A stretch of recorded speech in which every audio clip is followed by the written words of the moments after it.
चलिए जो next topic है हमारा वो है ट्रिपल टी डायग्राम। अब हमने आयरन कार्बन इक्विलिब्रियम डायग्राम में हमने एक चीज देखी होगी कि हमको बहुत सारी चीजें समझ में आई। ठीक है, वहां पे हमको ये समझ में आया कि पर्टिकुलर टेम्परेचर पे, पर्टिकुलर कंपोजिशन पे अगर कोई लिक्विड है या कोई ट्रांसफॉर्मेशन है या किस फेज में चीजें हैं, तो हमें वहां से क्या क्या चीजें पता चलती थी। वहां से हमको फेज पता चल जाता था। अगर हमें टेम्परेचर और कंपोजिशन पता है तो हमको क्या पता चल जाता, फेज पता चल जाता था। फिर उससे हम लिक्विडस लाइन ट्रेस कर सकते थे, सॉलिडस लाइन ट्रेस कर सकते थे। उसके बाद कौन कौन से कंस्टिट्यूएंट स्ट्रक्चर बन रहे हैं, ठीक है, जैसे कि आपका परलाइट, बेनाइट, ट्रूसाइट, इस तरह के बहुत सारी चीजों को हमने स्टडी किया उसमें। लेकिन कहीं पे भी इसमें टाइम का जो जिक्र है हमारे आयरन कार्बन डायग्राम में, कहीं पे भी आयरन कार्बन डायग्राम में टाइम का जो है मेंशन नहीं किया गया कि कितने टाइम में ट्रांसफॉर्मेशन होता है। ठीक है, और यही चीज हमारे लिए बहुत इंपॉर्टेंट है, क्योंकि हमें ये नहीं पता होता है कि उस आयरन कार्बन डायग्राम से हम ये नहीं जज कर सकते कि कितने देर में हम इसको हीट करेंगे, कितने देर कितने टाइम के लिए हम उसको कूल करेंगे, तो उससे हमें ट्रांसफॉर्मेशन जनरेट होगा। तो हमें बेसिकली हमें यहाँ पे इस डायग्राम में, ट्रिपल टी डायग्राम में आपको देखने का मिलेगा टाइम और टेम्परेचर का रिलेशनशिप। यहाँ पे टेम्परेचर और टाइम का रिलेशनशिप हमको देखने को मिलेगा, जिसकी वजह से हम ये पता कर सकते हैं, ये स्टडी कर सकते हैं कि कोई ट्रांसफॉर्मेशन जो होता है कितने टाइम के लिए करेंगे तब वो ट्रांसफॉर्मेशन जनरेट होकर के आएगा। तो यहाँ पे देखिए लिखा हुआ है ट्रिपल टी डायग्राम, यानी कि टाइम, टेम्परेचर, ट्रांसफॉर्मेशन। तो टाइम और टेम्परेचर के बीच में जो रिलेशन है उसके साथ साथ क्या ट्रांसफॉर्मेशन होता है वो हमको क्या बताता है, ट्रिपल टी डायग्राम बताता है। ठीक है, तो ये आपको कई अलग अलग तरह से नाम में कई अलग नाम से इनको डिफाइन भी किया गया है। जैसे देखिए आपको यहाँ पे डिफाइन किया गया S curve. Triple T diagram is also known as S curve. ठीक है, ये एस शेप का बनता है, कई बार हम देखेंगे एस शेप का बनता है, कई बार सी शेप का बनता है। ठीक है, तो उसका अलग अलग तरह से नाम दिया गया है। सी कर्व नाम दिया है, फिर उसके बाद बेंस कर्व साइंटिस्ट के नाम पे दिया हुआ है, और आइसोथर्मल ट्रांसफॉर्मेशन। अच्छा, ये जो लिखा हुआ है आइसोथर्मल ट्रांसफॉर्मेशन का मतलब होता है टेम्परेचर कांस्टेंट। जो भी हमारा ट्रांसफॉर्मेशन होता है, जो स्टडी हम यहाँ पे करते हैं वो हम किस किस बेसिस पे करते हैं कि टेम्परेचर यहाँ पे कांस्टेंट रहता है। जब ट्रांसफॉर्मेशन होता है ऑस्टेनाइड का तो टेम्परेचर कांस्टेंट हम मेंटेन करके रखते हैं। तो इसीलिए इसका नाम जो है आइसोथर्मल ट्रांसफॉर्मेशन भी कहा गया है। ट्रिपल टी ट्रांसफॉर्मेशन को, या ट्रिपल टी डायग्राम में इसका नाम जो है वो आइसोथर्मल ट्रांसफॉर्मेशन नाम से भी इसको बुलाया जाता है। जब भी आपको कहीं लिखने को आएगा एग्जाम्स में तो आपको कुछ भी किसी भी नाम से आ सकता है, एस कर्व नाम से आ सकता है, सी कर्व नाम से आ सकता है, या बेंस कर्व नाम से आ सकता है, या फिर आइसोथर्मल ट्रांसफॉर्मेशन नाम से आ सकता है। तो आपको याद रखना है इन सबका मतलब सेम है।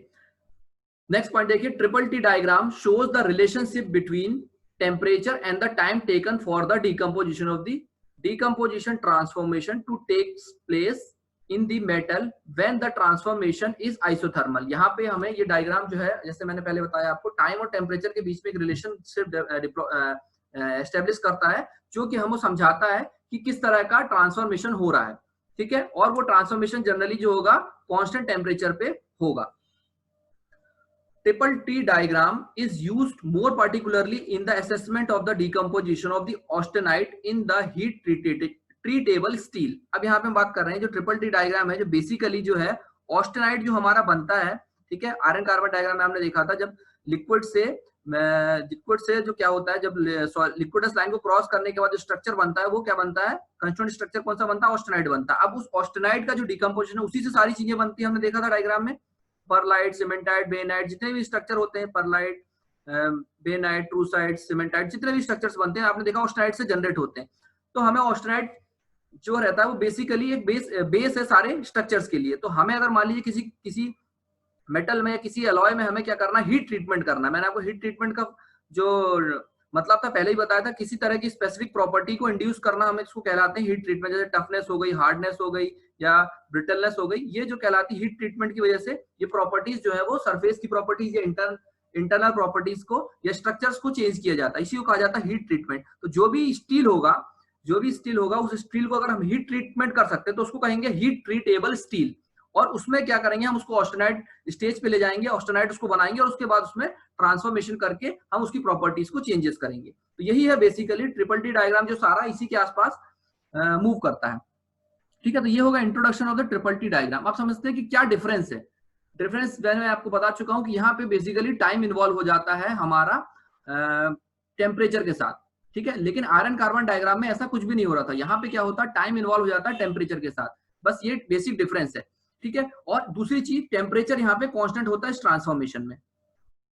Many heat treatment of the steel involves the reaction condition so far removed from the equilibrium diagram। अब इसमें ये कह रहे हैं कि जितने भी आयरन कार्बन डायग्राम में हमने चीजें पढ़ी वहां पे बहुत सारे, जब हम किसी एलॉय का हम हीट ट्रीटमेंट करते हैं तो बहुत सारे कंस्टिट्यूएंट स्ट्रक्चर्स बनते हैं जो कि जैसे कि मार्टेनसाइट, फॉर एग्जांपल मार्टेनसाइट, वो हमारा आयरन कार्बन डायग्राम में नहीं शो किया गया, या बहुत अच्छे से नहीं बताया गया कि कहाँ पे वो जनरेट होता है, किस टाइम ड्यूरेशन में जनरेट होता है।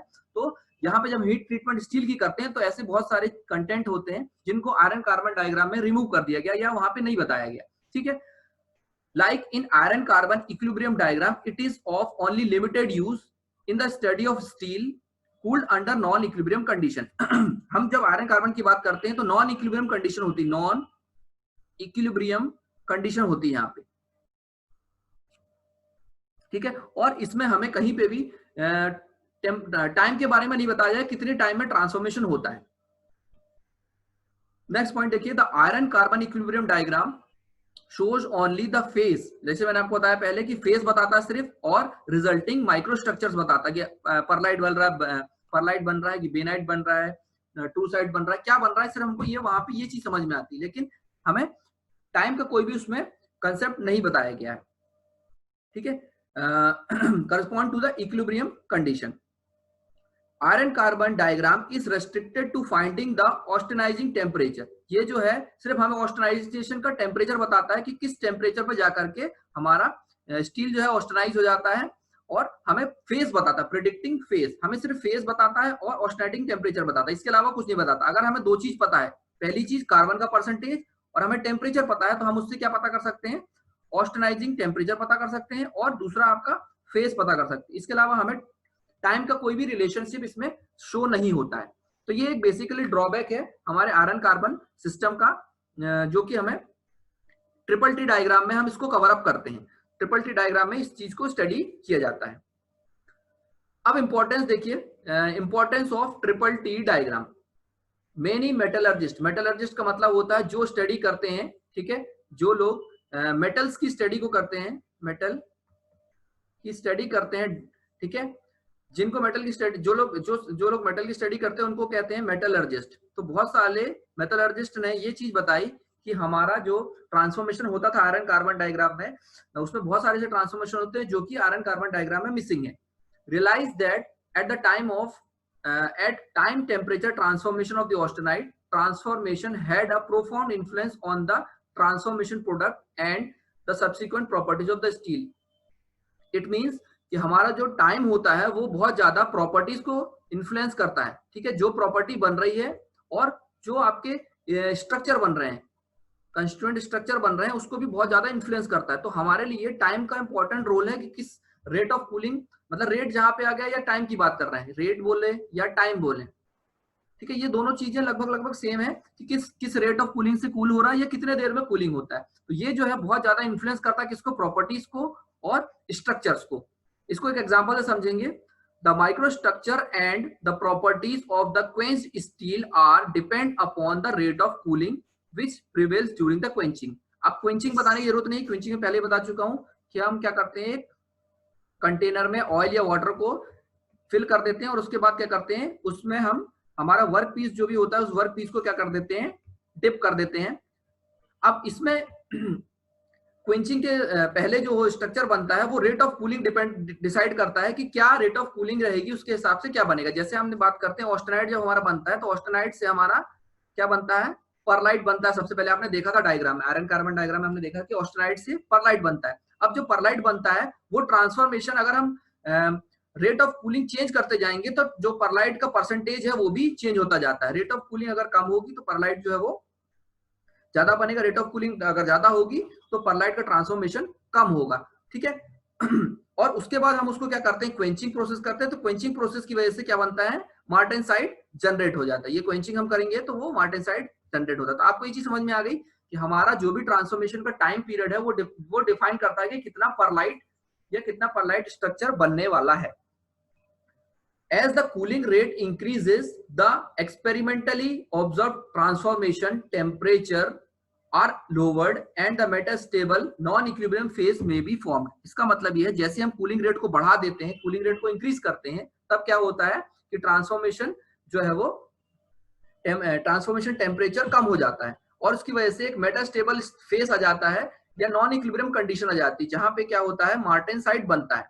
ठीक है, ये कहलाता है मेटास्टेबल स्टेट। या फिर जैसे हमने आयरन कार्बन डायग्राम में भी पढ़ा था कि ऑस्टेनाइट जब बनता है वो कैसा रहता है, वो अनस्टेबल कंडीशन में रहता है। उसको आप जैसे हीट करते हो तो वो आ जाता है हाई टेम्परेचर पे, लेकिन जैसे हम उसको कूल करते हैं तो वो अनस्टेबल कंडीशन में होता है, वो दूसरे कंस्टिट्यूएंट स्ट्रक्चर के साथ मिक्स हो करके एक नई चीज जनरेट करता है। ठीक है, जैसे कि परलाइट। अब हम बात करें नेक्स्ट एग्जांपल, एक और लिखा हुआ है at a very high rate of cooling. जब हम हाई कूलिंग की रेट बहुत ज्यादा बढ़ा देते हैं स्टील में, तब क्या होता है, एक मेटास्टेबल फेस आता है जिसको हम कहते हैं मार्टेनसाइट।